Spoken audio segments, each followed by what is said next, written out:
up, sleepyheads. It's party time! Yeah! This is the old Nooster coming at you right here on this fine, fine Rocktober morning. It's the sweeping sensation that's sweeping the nation, and I'm gonna do it to you right here, right now. Wow! Rip and destroy! Ladies and gentlemen, Rock's chosen warriors, welcome to episode 14 of Rip and Destroy podcast. And tonight we are doing an episode that I just know, whoa, Mike has been wanting to do since we started the podcast. Every time we discuss ideas for episodes, you've brought it up. You've had the poster on your wall back there this entire time. And now that we are right smack in the middle of spooky season, what better time to talk about the 1986 heavy metal horror flick Trick or Treat? That's it. This is where we kick off a whole month of nothing but Halloween themed Kiss items, and there's no better place to start than the be all end all greatest heavy metal horror film in the history of the world, Trick or Treat. I love this movie. I love I every do last too. drop of it. This is going to be a lot of fun. But before we jump into that, anything you want to touch on before we dive in? I think just the obvious, as everybody, I mean, we are not a super timely podcast, but I think as everybody knows, recently there's been a couple of announcements. Gene had a little accident on the freeway out there in California, fell asleep behind the wheel or passed out and hit a parked car. Sounds like he's all right. But also Ace has canceled the rest of his 25 tour dates. And all they really said was due to some ongoing health issues. We know that he had a fall in the studio in September. I don't know if I think it's supposed to be related, maybe related to that.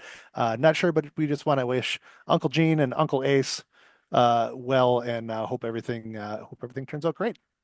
Absolutely. Get well soon, guys. And a couple things I want to touch on really quick. A couple episodes ago in episode 12, we had some fun kind of rewriting some lyrics that didn't necessarily age well, or in some cases, like Making Love, were never good in the first place. And we had a really cool comment on YouTube. Somebody had a suggestion for us that was fantastic. It was BotBoy6977 who said on Making Love, you can change it to She Says Start, Baby Go Go Go. There you So go. great comment, great lyric. Perfect. Thank you Love for it. that. Yeah. And a quick PSA for anybody who is super excited to get their history book signed for $1,000, but Vinnie Vincent has backed out of the Chiller Convention in New Jersey. And this is typically when we do a couple Vinnie jokes, but the truth of the matter is you should be loyal to your heroes because they could turn on you. So I'll just move on. And then just a quick reminder too, if you dig any of these episodes, there's a pretty good chance that you'll dig all the episodes. So regardless of what the subject matter is, just a quick encouragement to hop on YouTube or Spotify and explore the back catalog because we have a lot of fun with, our trips to Vegas, trips to Tokyo. There's a lot of different things that we touch on, and no matter what it is, we're going to have fun with it and tear it up and do what we do, which is kind of take the piss out of it. So check out the back catalog. I think you'll dig it. Yeah, because at the end of every episode too, there's a link to another video. So go ahead and click on that once you finish this episode and go down the rabbit hole. Have fun with it. Well, getting into it, October 24th, 1986 was the release date for the movie Trick or Treat, otherwise known as Ragman, otherwise known as Death at 33 RPM. And this kind Ooh, of I haven't came, heard that one. Where's yeah, yeah, that? yeah, Death at 33 RPM. I forget what country that was the case, but I know you mentioned that in a lot of places outside of the US, it was called Ragman because maybe they don't celebrate Halloween or, Well, I think there's Halloween and there's Dia los Muertos and there's all yeah, kinds of like spooky holidays around this time, but I don't know that other cultures necessarily have trick or treating. So right. I don't know that calling it trick or treat in Europe would make any damn sense. So they did call it Ragman in some international markets, but I had not heard the title of Death at 33 RPM. That's pretty cool. Yeah, I like it. I think that Songs in the Key of Death also would have been a great title. Even though it's kind of a take on the Stevie Wonder, but that would have worked. And like I said, this kind of came at a hiatus in Kiss because the Asylum tour ended in April of that year, and things didn't really pick up again until September of 1987 when Crazy Nights came out. So they had this Mhm. as much of a hiatus as they would have taken back in those days. And as we know, especially in the 80s, if there was a little window, Gene was going to jump in and do a movie. And that was the case here for Trick or Treat.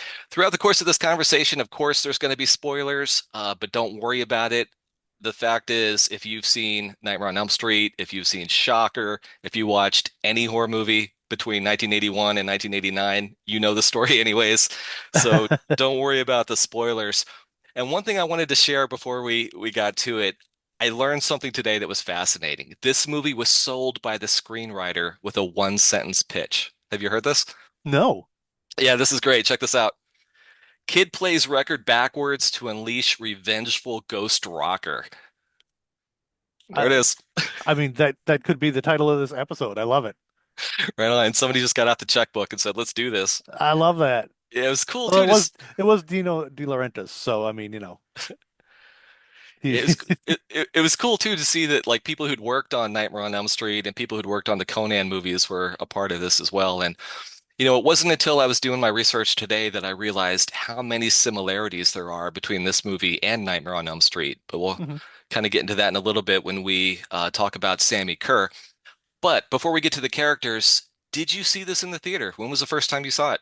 I did not see this in the theater. I remember it coming out. One thing I do want to mention that you said that it was kind of in a hiatus period or kind of a lull in Kiss's career. This came out 86, right? Yeah. So that was right around the time that I was really getting into Kiss as like almost a hobby, because I had liked them ever since I was, real young, since the late 70s. But as I was kind of starting to pay attention to their discography and their releases, I remember that 1986 was the first year that they did not release an album. Right. They Right. had an album, at least one or two albums every year from 1974 to 1985.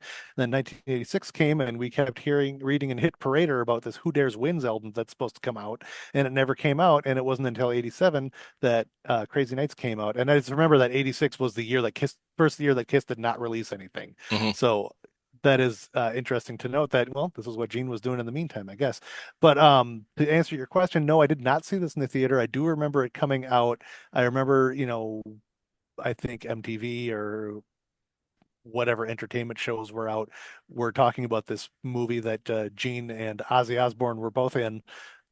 But no, I didn't see it in the theater. I think the first time I saw it actually was, I think it was at your apartment Really? or one of your places. I think was it when you lived on 8th Street in Appleton or something like that? Yeah, I yeah, think yeah. that might have been the first time that I saw it. We sat down and watched it together. We may have been taking a break from Kiss bootlegs and Hellraiser movies, and I think we threw in Trick or Treat and maybe something else, Clerks or something. I don't know, but yeah, I think the first time I saw it was with you. Very cool. I did have a VHS kind of bootleg that had Trick or Treat, Pulp Fiction, and Animalize, the '84 show on it, all in the same 6 hour, That tape is that a you got. good that is a good 6 hour slice of cake, man. Good triple feature. Yeah, I actually did see it in the theater, which was very nice. cool. We had planned, it was me, my brother, and his friend Jeff, and we had planned to go see it on opening night. And I was super excited about it, kind of counting down the days. And I remember really well that day, my brother got in a car wreck. It wasn't really serious, but it held him up for a few hours.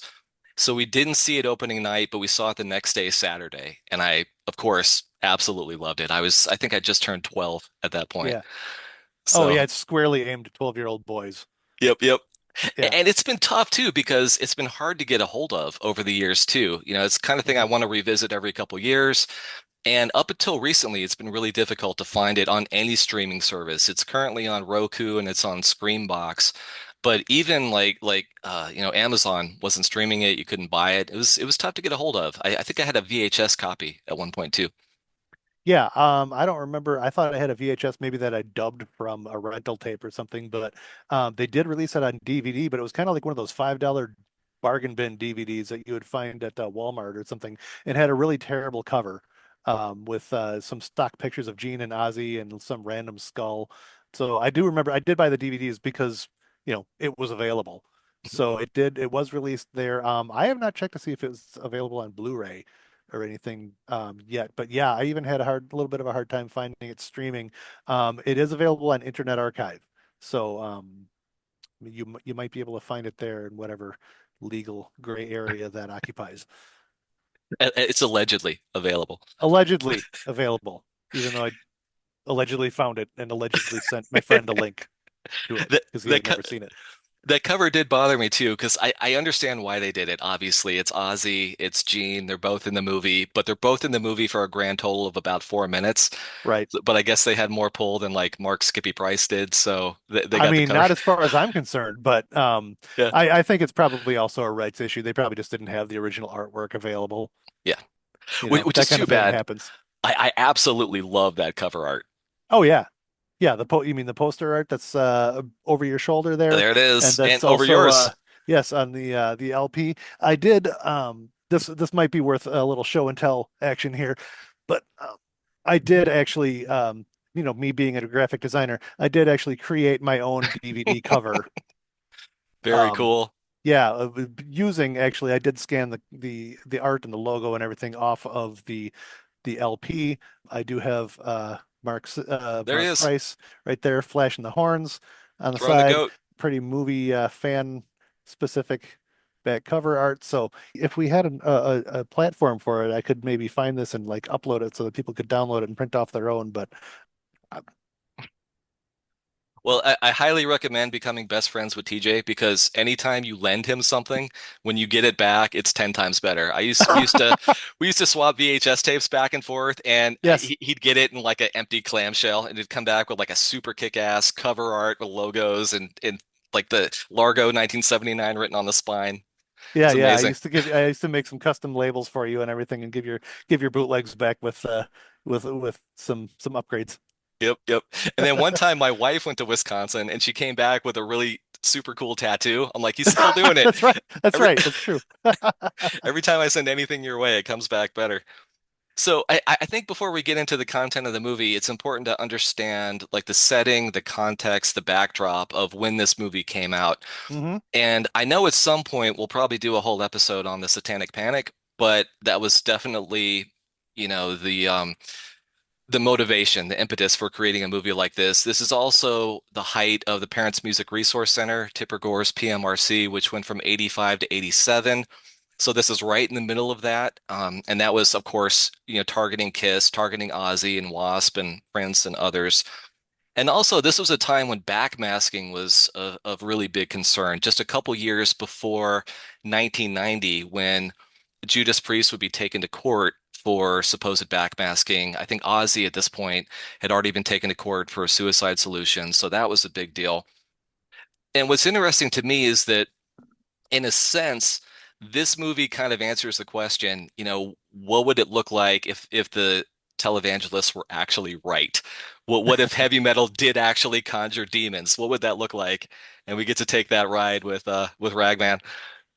Yeah, I'm glad they addressed that and that we actually get to see what would happen if all the stuff that they warned us was actually, actually had any basis in a reality, which of course it didn't, but it makes for a good movie. It really does. I remember those documentaries too during the Satanic Panic. People's parents wanted them to watch them, and I did. And I watched them again and again because for me, I really loved the compilation of like the Wasp videos and the Kiss videos. And, they're talking about Ozzy. So they're showing Ozzy B-roll. And I'm like, oh, cool, man. That's the 82 Speak of the Devil tour, Right. you know? So Yeah, that's you're watching it for the footage. exactly, exactly. But that was the backdrop, and that was really an interesting time to be alive. It was an interesting time to be a part of the counterculture that was being a heavy metal fan in the early Right. to mid 80s, especially because in the latter 80s it became more watered down. You had your Def Leppards and it became more commercial and it was more top 40. But, back then when your record collection looked more like Ragman's, it was a whole different scene. Oh yeah, and I want to talk about Ragman's record collection too a little bit later. There's that scene where Mom goes through the records and he's got some fucking bangers, let me He tell you. does. Yeah, he But does. yeah, but and actually, for being a corny, ostensibly corny 1986 horror movie, it's actually a surprisingly well-made movie. It's directed well. The cinematography and editing are great. Other than some plot holes and some contradictions, and the fact that it kind of falls apart a little bit in the third act, it's actually very watchable and very fun, and I love it like unironically. Watchable and rewatchable. Another Yeah. thing I really love about it is the soundtrack. I think the soundtrack plays a really important part in this movie. You've got two different soundtracks, actually. You have Fastway, and Fastway is their fourth record, and all the songs that are coming from Sammy Kerr are Fastway songs. Hmm. And then in addition to that, you have the score, which is actually Christopher Young right before he Yeah, did Hellraiser, yeah, which is super that's right. badass. I know. So obviously, the reason that we're bringing up Trick or Treat on a Kiss podcast is because Gene Simmons, Mr. Hollywood himself, is in the movie. As we've mentioned, he plays a DJ, a local radio DJ called Nuke, and he's the heavy metal guy, and he befriends Ragman, Skippy Ragman, and gives him a very rare Sammy Kerr record after Sammy's untimely death at the age of 38. Seems a little old. Not just a rare record, but the only version of his new record. Yes, an acetate. An acetate, no less, and it's called Songs in the Key of Death because, as we all know, Sammy Kerr, huge Stevie Wonder fan. And the coolest thing by way of foreshadowing is when Nuke actually gives the record to Ragman and he says, he's in here. I love that Yeah, part. yeah, It that's just sets awesome. the tone for the whole movie. Let's start with Sammy. As an antagonist, as a villain, as a monster, what do you think of Sammy Kerr? He's kind of ultimate. I mean, really, so he's dead, but he comes back through his music, and apparently he's powered by electricity, but we don't really find that out until later on. But I mean, I would rather watch Sammy Kerr reach out of an amp or a TV and grab somebody by the face and shock him to death than just about anything else. I'm not a huge fan of Freddy and Jason and Michael Myers, to be honest. I'm not a big slasher movie guy, but yeah, I'll take Sammy Kerr any day. Yeah, powered by electricity, just like Shocker, back from the dead to get revenge with a burnt face, just like Freddy Krueger. Yeah. But Sammy by far the coolest. And I guess they offered the role to a couple different people before Tony Fields took it. They offered it to Paul Stanley. They offered it to Gene Simmons, who wasn't crazy about the script, but wanted to be a part of it. So he took the Nuke role instead because he was a big Wolfman Jack fan when he was a kid. And they offered it to Blackie Lawless also. And I guess when Paul Stanley, Gene Simmons, and Blackie Lawless don't work, you reach out and grab a solid gold dancer. Seems like the Right. next logical choice. Yeah. Well, he pretty much killed it actually. I mean, he did a He great did. job. I did not know that they offered it to Paul or Blackie, but I do feel like the character of Sammy Kerr is very heavily based on Blackie Lawless more than anybody else. Interesting. Why would you say that? I mean, just the overall look and the attitude, and the fact that I feel like Blackie and Wasp are some of the more extreme examples that Tipper and the PMRC were concerned about, and Yeah. so I think they're really trying to kind of base the character more on him. I saw an interview. I'm going to try to put this in the our supplemental playlist for this episode. There is an interview with Gene Simmons from Good Morning America where he's talking about the movie a little bit, and he said that they offered him the role of Sammy Kerr, but he turned it down because he's already kind of that person in real life, not a murderous ghost, obviously, but because he's a rock star, he's like that's not much of a stretch. So I think it's interesting that actually Nuke isn't really that much of a stretch either. It's pretty much just Gene Simmons, but not playing music on an instrument, just he's playing records on the radio. But yeah, so I think it's funny that he decided to challenge himself by being Nuke because I mean he's really just being Gene. He just doesn't have to be a rock star. And the thing about Tony Fields as Sammy Kerr, and you're right, he absolutely kills it. He looks so damn cool. I think he does a fantastic job. Even with the overacting with the lines, I love it. I Yeah. love it. Like I said, every last drop of it. Also, with Tony Fields, and this is kind of a, if you were to Pepsi challenge Blackie Lawless and Tony Fields, the choreography is amazing Oh well, because yeah. his flips, his spins, the tumbles on stage, it's unlike anything I've ever seen before.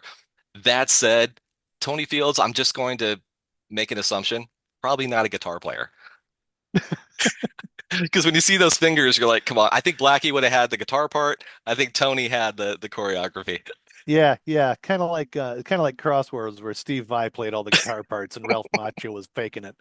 But Yeah, was Ralph trying to play with a 6-inch black fingernail? Oh, it's just well. Speaking of Nuke too, and at some point we're gonna take a look at all of Gene's movies and have some fun with that. But when you think about everything that he did, like Runaway and Wanted Dead or Alive, I actually think, as small as the part was, this was the best acting he ever did. I feel it. He feels like Nuke. He feels genuine. He feels authentic. I really, really like the character a lot. yeah, he also doesn't get a whole lot of screen time to chew up the scenery. So I Yeah. think giving Gene a little too much screen time is probably not a great idea. I thought he was pretty good in Runaway. Um, Mhm. I don't did we ever watch Wanted Dead or I don't think I've ever seen all of We Wanted did. Dead or Alive. No, you Did did. we? At my Oh place in man. Green Bay. Okay, well, I've blocked it, most of it then. Yeah, you did. That's how we figured out that one of the lyrics in Wanted Dead or Alive is actually on Revenge, too. It's on Spit, I think. Oh, really? Yeah, yeah, yeah. It's in our zine. No, is it really? It Jeez. is. Yeah. All right. Well, I It- definitely blocked all of it out then. I don't know. It's, I'm not. I'm not sure how much I'm looking forward to revisiting that for our Gene's movie episode, but but we go there because we're givers. That's we what are we do. givers. That's what we do. And having worked in radio a lot of years, I can tell you that I think it's WZAP, very true to form, very I think authentic. it's ZLP. I Is don't it think it's ZLP? ZAP. Yeah, ZAP would have been cooler. Would have been okay, funnier and cheesier, but Zap. yeah. But having worked in radio, none of the equipment works. It's kind of grimy. It's you're surrounded by, ramen and Yeah. empty Coke cans, and that's pretty much it. Although Yeah. we never had the giant reel to reel or No, too acetate. bad too. I don't even know what acetate is. So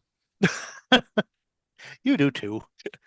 okay, speaking of characters, let's go on to the Reverend Aaron Gilstrom. What did you think of the TV evangelist? There's not much to say about him because, like you said, he's on screen for all of about 2 minutes.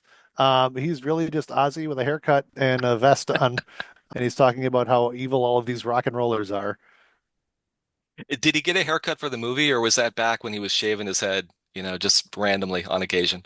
Yeah, it could have been. He kind of had that little bouffant going on around 86 when he was wearing the long sequin jackets around the Ultimate Sin era, Yep, looking a little B. Arthur for everybody's taste. But then again, so was Gene. So they shopped at the same store. yeah. I think it's fun too that Ozzy actually ad-libbed all of his lines. Oh, did And he? yeah, he did all of it. And the director said he was doing such a good job, I just let him run with it. But I can't help thinking that, Ozzy's not the kind of cat who would sit down and memorize a script No, necessarily, no. but he did a hell of a job. Yeah, yeah, he did great. He was very convincing. I mean, I didn't know that he did those lines off the top of his head. So Yeah. yeah, good job, Oz. I think his best line is actually the bonus scene in the credits, which movies weren't really doing back then. It wasn't really a thing until Ferris Bueller and then of course all the Marvel pictures. But the little clip at the end when he's like, "This will turn you into a pervert" or whatever, hilarious. Good stuff. Yeah. And then you had Mark Skippy Price playing the role of me pretty much when I All was of in high us. school. Let's face it, all of us. That's why we're here. Exactly. Exactly. And yeah, I don't know what Keanu would have done with it. I think Keanu's great, but I think Mark did a phenomenal job. He lived Yeah. this role and he's great. I would like to have seen more of him after this in bigger roles. I'm a fan. Yeah, Mark Ragman Weinbauer, who played the every dork, every nerd, every outcast, every bullied kid. And man, I that hits me in the feels a little bit, man. Some of the bullying and the bullshit that he goes through. I mean, it's authentic and it represents what a lot of us heavy metal kids went through. So it's beyond being a little bit of an allegory for, the Satanic Panic and the PMRC hearings. The movie also is a nice revenge fantasy for the metal nerds who were pushed around. Yep. I love that he still embraces it too. He does a lot of stand-up comedy. He does a lot of horror conventions and film conventions that just show trick or treat. So he still embraces it, leans into it, and at some point I'd That's awesome. love to have him sign my poster. That'd be really cool. But Yeah, weren't you going to see him once or twice? yeah, he was going to do a comedy show like 5 miles down the road. And it was on his website, it was on the bar's website, but then he didn't show up last minute for whatever reason. Oh, So I'm always keeping an eye oh open shit. for another show in the area. But you can't talk about Ragman without talking about his bedroom. It's like a shrine. Oh, It's like my fantasy happy place. It's okay. yeah. To put it in terms we'll all understand, when you were growing up, your best friend had an older brother that had a room like this, and you just wanted to hang out there. That was the case for me. You wanted to go through Yeah, those absolutely. records and those magazines and those posters. But every time I watch it, I gotta kind of like rewind, pause, and just do the inventory on his record collection, on the posters. It's amazing. Yeah, Eddie lives in the attic of the house with his mom. I don't think he's got a dad or any siblings. I think he's an only child. I think there's just him and mom in the house, pretty much, right? Yeah, because That's it. she's she's dating that nerdy guy. I don't remember what his Rambo. name is. Yeah, whatever. He was Rambo in the Halloween party segment. But yeah, so he lives in the attic. There's some backlighting, a little bit of smoke, so everything looks a little bit like a Steven Spielberg movie. But yeah, his attic is full of metal posters and Hit Parader magazines and stacks of records. And yeah, if you pause and you look through some of that stuff, there's a lot of shit that I wish I had. Yep. There's a Love Gun blacklight poster that, Ah, you know, I guess it's more of a trigger warning for our audience than anything, but it does get ripped down at one ah, point. yeah. And he's got his little gerbil friend, but his, and there's that scene, of course, where the mom goes in. You mentioned this, and she's rifling through the record collection. We'll talk about what he's got in there, but I Uh-huh. also think it's great character development for the mom, who's a really sweet lady who just loves her kid, but is kind of not altogether comfortable with everything she sees, but Right. lets him have his journey. Right. But Yeah, let's and that's talk about that. important. That's Yeah, important, right? We're glad that his mom is, I mean, she's concerned, but she's more or less supportive, maybe until the stereo goes haywire. But yeah, dude, that one part where she's looking through his records and she's pulling out Impaler and Exciter Cider, and Sabotage. Sabotage, and then but the best one for me is the one that she didn't pull off the shelf is the one that's still sitting there is he's got a copy of Possessed Seven Churches. Like, fuck, I wish I had that record right now. That's a that's a banger. That's a good one, man. Yep. And that one's nastier than anything Sammy Kerr ever recorded, let me tell you. That is some the oldest of old school death metal right there. That is good shit. So yeah, man, shout out to Ragman's record collection. Is that going on our playlist for this episode? Oh, it should. It should. At least a Ah, couple tracks. yeah. Speaking of Sammy Kerr nastiness, I forgot to mention it's a damn shame what he did to that snake. It's the one Oh, thing he I did. know. Yeah, it's one thing he Yeah, did where I'm like, I can deal with almost everything else, but yeah, not that snake, man. Come on, that ain't I cool. just I'm gonna pretend that's a prop snake. It is. It's a working snake, as they say in the Yep, business. yep. It's a work. It's a work. Gotta be. It's a prop. It's a gimmicked snake. So I'll find the pictures and I'll put them up. But one thing I didn't know is that there was a whole scene planned, the Frank Frazetta scene. Did you hear about this? No. There was a fantasy sequence in the original script where Ragman was listening to the record and he's fantasizing himself and Leslie as like Conan and the barbarian princess who's hanging onto his leg. He's got this giant sword. They have him in the furs, and she's got like the fur bra top and she's hanging on. So they had this whole scene planned. They had the costumes, they took the stills, they never filmed it, but it was going to Oh, be kind of a nod to I think it was the producers who had worked on Conan who were nice. doing Trick or Treat, but it was all designed around obviously Frank Frazetta artwork. Oh, that would have been awesome. That would have been so cool. I wish they at least had like a bonus scene of it, but they never filmed it. Yeah, yeah. There's no, I've never seen any deleted scenes from this movie. That would have been cool though. Speaking of characters, I want to get your thoughts on Skeezix. Now, Skeezix was the demon character in the movie. He was supposed to be Sammy Kerr's mascot, like Sammy's Eddie. And even on the cover art of the poster, you see he's got the tattoo. And I want to get your professional opinion because it's horribly done, in my opinion.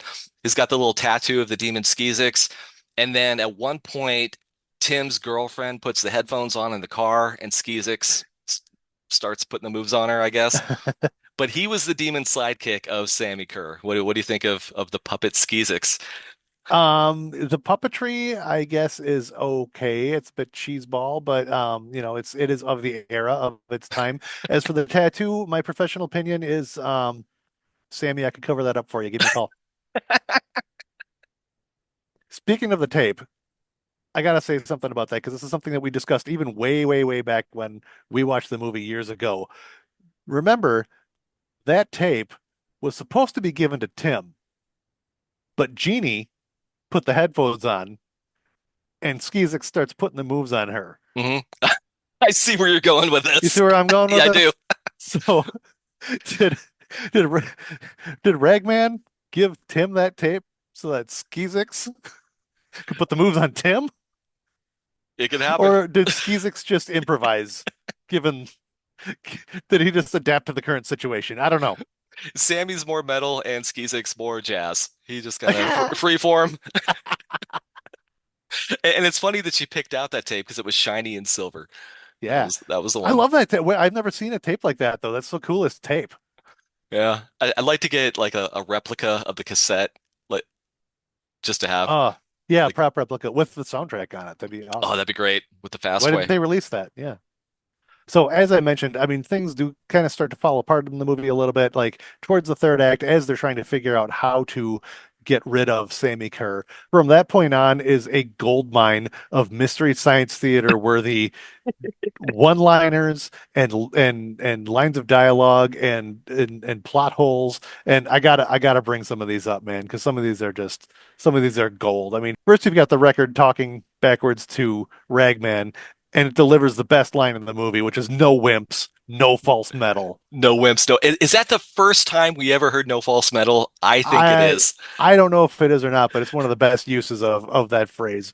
I love the part we've talked about this one too, where they're at the dance and Roger puts in the tape and Leslie comes up behind and says, "Judith?" And he's like, "Oh fuck, what? Is it? Are you playing Judas Priest?" And I'm thinking, "Ooh, Judas. That's some deep symbolism, guys. Wow, that's heady stuff. That's It, pretty heady stuff for this metal horror movie." I can't help again. Pretty much every single time Judas Priest has come up since 1986, either you or I is going to say Judas. Judas, they played Judas Is Priest? that Judas Priest? And then one of my other favorite questions to ask you or anybody else, are you making it with Weinbauer? Tim is classic. Yeah, Tim yeah, is Tim. And absolutely classic. but then speaking of Tim, Sammy gets loose at the school dance, and at one point he kills Tim, and Tim's a piece of shit, so you're glad that Sammy killed him. But then that starts to bring into question, like, okay, who am I supposed to be rooting for here? Because Sammy's the villain, but he just did a really great thing in just in turning Tim into a puddle of goo. So that's a little bit confusing. But then when Sammy is loose in the school and they're running around, and I'm sorry, Ragman says says to Leslie, "We got to find the circuit breakers and kill the power so we can stop him." And Leslie says, "Who? Werner Tim, fucking Herzog. Who do you think?" gotta stop Tim. It's no, not Tim. I know. Yeah. So that would kill me. Okay, and then Roger smashes the breaker box, and Sammy just like disappears. Like the whole time he could have just like pulled the plug or poured water on him or something. But Yeah. And he did it. He did it pretty effectively too. He just basically he's like screw it and spears yeah, it with a crowbar and yeah, there it is. just smashes it, and then he disappears, and you think everything's fine, and then what do these idiots do? They go someplace with functioning power. So he follows them there. Um, and then when they get back to Ragman's house, Ragman and Leslie get back to his house, and he says, "Go upstairs and get my keys. They're in my pants. Yeah. You only got one pair, or Yes. one pair of pants? Just the one. I They're in can't there." find it. So they're in the bathroom. Of course they are. Yes, and in the bathroom, then Sammy almost gets killed by the toilet. That's true. And Yeah, then and then Ragman flushes it, and yep, it sucks his arm in. That's an impressive fucking flush in that toilet, man. kind of like your mom's. In all Right. fairness, I knew you were gonna say that. I don't think this has come up yet. It's taken entirely too long to talk about your mom's old toilet, but this thing sounded like a shotgun. It was fantastic. And I remember before you replaced it, the very last time you flushed it, you called me and I we did. shared the moment together. Before I So renovated the house, I gave you a call and said, "I'm taking out the toilet, man. You want one more flush?" And you're like, "Hell yeah, bro." absolutely yes. So Yeah, if and when that toilet had a powerful flush, and if ever there was a toilet that could have defeated Sammy Kerr, it was the toilet at my parents' house, which is why we've back never in had the a old problem. days. As Right? many times as we played that movie, Yeah. we never No, came we played across. backwards music and everything, but yeah, Sammy knew better than to show up at my house. Speaking of backwards music too, like I'm sure you did what I did, what we all did. We played our records backwards. Uh-huh. There were some messages that were intentionally put on backwards. I remember like Iron Maiden on Peace of Mind. I think it was, we're looking for a few good men or something. And then Prince, on Purple Rain, Hmm. a long backmasking message that he put on there intentionally. Yeah. And then a lot of it too was, people just playing records backwards and deciphering different words from the warbling backwards Right. speaking. That said, though, it's typically just like a little piece of one song. It seems to me like Songs in the Key of Death is entirely backwards, not just the lyrics, but the music, and none of it sounds all that good, to be honest. No, especially when, the stereo goes haywire And you and pour Pepsi on it, that didn't help at all. no, no, God no. But especially when the stereo goes haywire and freaks his mom out. I mean, that's like at least two different songs playing, and it's just a bunch of noise. It's almost like a Vinnie Vincent solo. I mean, it's just not, it's not representative of not representative of the brilliance of Sammy Kerr. But yeah, I think that's one of the cool things about the movie is that every time he plays it backwards, it actually speaks to him like Mhm. in real time. It's not just a backwards message that can be repeated. I think that's the cool part of the movie. What did you ever play any other records backwards and find anything cool I'm trying to think. that was intentional? Those were the two examples that I remember. No, no. What about you? No, the only other one I think I had that actually had some deliberate backwards masking on it was Kilroy Was Here by Styx. There's one of the songs has something backwards on the beginning, but I'll be honest with you, I don't think I've ever tried to play it backwards. I think that was when I was a kid and I lived at home and I had that record and I didn't want to wreck our stereo, so I didn't try it. Yep, yep. But there is something backwards at the beginning of one of the songs on that album. So I don't know. I think I still have it actually. I should try it. Something else we should put on our playlist. I'm sure there's some great YouTube compilations of a bunch of 80s stuff backwards. I think that'd Oh, be there's got to hilarious. be. There's Yeah, gotta be. we'll see if we can find some of that. So another thing that kind of bothered me at the time was, oh, okay. So my favorite part of the whole movie is the opening scene. I love the letter that Ragman is writing Sammy. Uh-huh. I just think it's perfect. I'd love to get like a replica of that letter. Oh Like yeah. some artists will write lyrics out. Yeah. I'd love it if Mark Price would Oh, like that would be do cool. replicas in like notebook Yeah. paper and just rip it out. I Yeah. gotta reach out. So much better than the letter in that Eminem song. Exactly. So that being the case, that kind of establishes the character. But then later in the movie, right about the third act, he does a pretty abrupt face turn. When he realizes he's on the outs with Sammy, Sammy's going too far. Yeah. And then he comes downstairs, and for the first time, he's wearing like a white jersey and I think like some baby blue pants. He puts on some classical music, and it's a little too much for me, which is why I'm glad the movie ends the way it does. Yeah. But for that little window, I'm like, where's my rag man? Come on. Right. Yeah. It's they're trying to get a little too heady with the symbolism again. Yes. Yeah. Yeah. Yeah. So, but yeah, and I mean, and finally, they end up destroying Sammy by just driving that. He's in the back seat of that squad car, with Ragman driving, and he just drives it off a bridge and into the drink, and then Leslie is at the radio station and she destroys the reel to reel. I'm like, oh, come on, man, But does was she that though? necessary? Does she pokes the reel to reel and destroys the reel to reel player? So the whole thing falls forward, and one would assume that the sparks would probably melt the tape, but she doesn't really focus on the actual reel to reel. She's more like destroying the machinery behind it. That's true. She takes the reels off the machine and then tips over the machine. So yeah, the tape should still be there. So we could get a sequel, We possibly. could. I would love The that. tape still exists. The tape still exists, and that was another thing I wanted to bring up. Nuke at the beginning hands Ragman the acetate and says it's the only copy. And then Ragman says, "Wait, don't you have to play it at midnight?" And he's like, "Yeah, I got it on tape over there." I got that too. It's the only copy except for that one.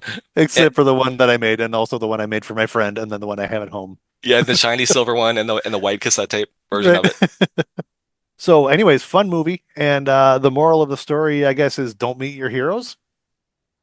Sadly, actor Tony Fields died of cancer in 1995 at the young age of 36. So, RIP to him, and thank you for bringing to life and death one of our favorite horror movie villains in Sammy Kerr. Long may he rock. Long may he rock. And I agree. He's in my Mount Rushmore of coolest horror movie icons. Yeah. So thank you, Mr. Fields, for bringing Sammy to life. For sure. One more thing to mention is that there is actually a backwards message in the credits of the movie. You can hear it. And well, because we're givers, we have recorded it and we have engineered it and reversed it, and we're going to find out what it says right here. Police! Police!